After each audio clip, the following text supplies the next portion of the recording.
আমি রুবি। আমি আজকে একটা রেসিপি বানাবো, মাংস রসা।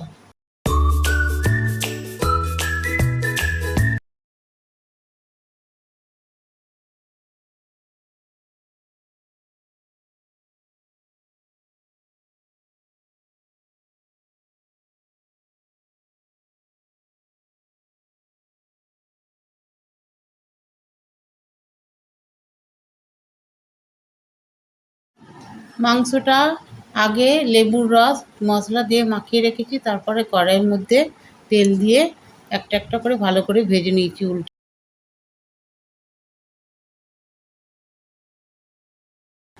মাংসটা তেলে ভাজা হচ্ছে, উল্টে পাল্টে ভাজা হয়ে গেলে ভাজাগুলো এবার তুলে নিতে হবে। মশলা দিয়ে মাখিয়ে রেখেছি, তারপরে কড়াইয়ের মধ্যে তেল দিয়ে একটা একটা করে ভালো করে ভেজে নিয়েছি। উল্টে উল্টে ভাজা হচ্ছে। ভাজার পরে তুলে নেব।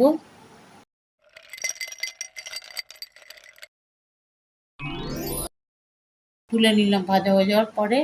এবার কড়াইয়ের মধ্যে ওই তেলে তেজপাতা লঙ্কা দিয়ে লাল লাল করে পেঁয়াজগুলো ভাজতে হবে। এবার ভাজা হয়ে গেলে লঙ্কা গুঁড়ো 1 চামচ, হলুদ গুঁড়ো 1 চামচ আর ধনে জিরে গুঁড়ো 1 চামচ দিতে হবে।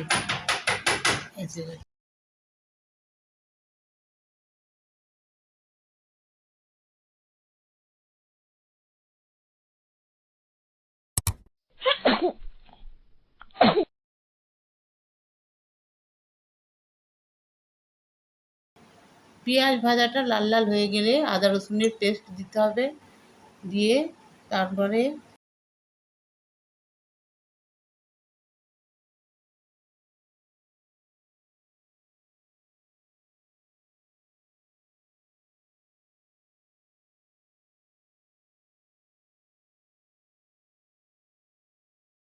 লঙ্কা গুঁড়ো আর 1 চামচ ধনে জিরে গুঁড়ো।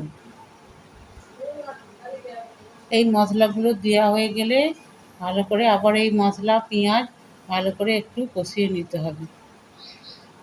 কষিয়ে নেওয়ার পরে এবার টমেটো কেচাপ একটু দিতে হবে, 2-3 চামচ মতো।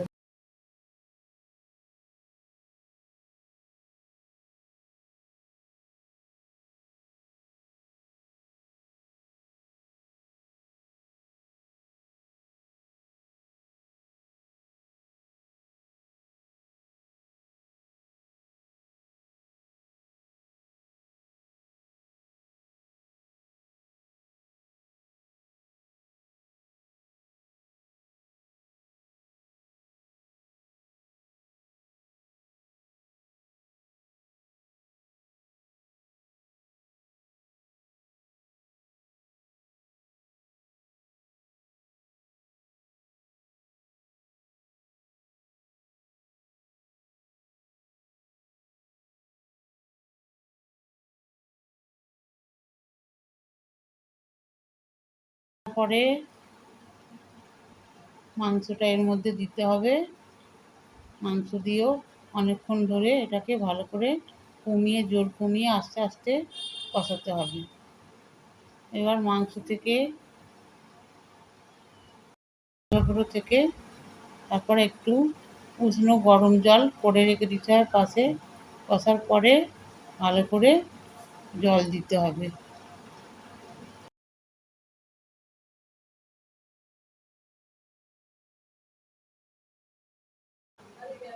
এই মশলাগুলো দেওয়া হয়ে গেলে ভালো করে আবার এই মশলা পেঁয়াজ ভালো করে একটু কষিয়ে নিতে হবে।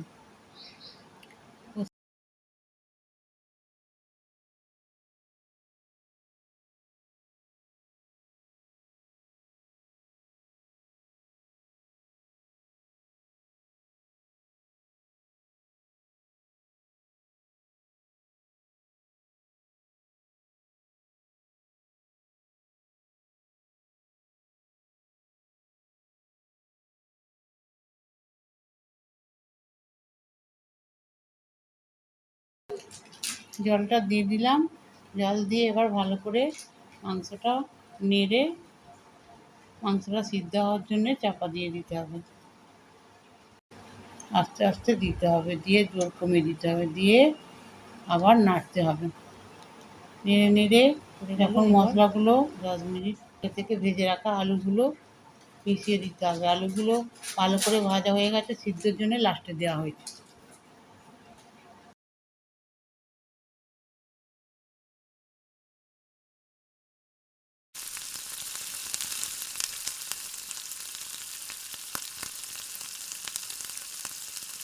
তারপরে হয়ে গেলে এবার এটাতে ভালো করে নেড়ে সানরাইজ মশলা, গুঁড়ো মশলা, গরম মশলা ভালো করে ছড়িয়ে দিতে হবে। ছড়িয়ে দিয়ে গুঁড়ো মশলাটা দিয়ে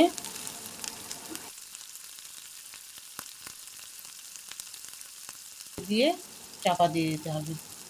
চাপা দিয়ে জোর কমিয়ে দিয়ে এবার চাপা দেওয়ার পরে Told my son, don't go to school bathroom no more.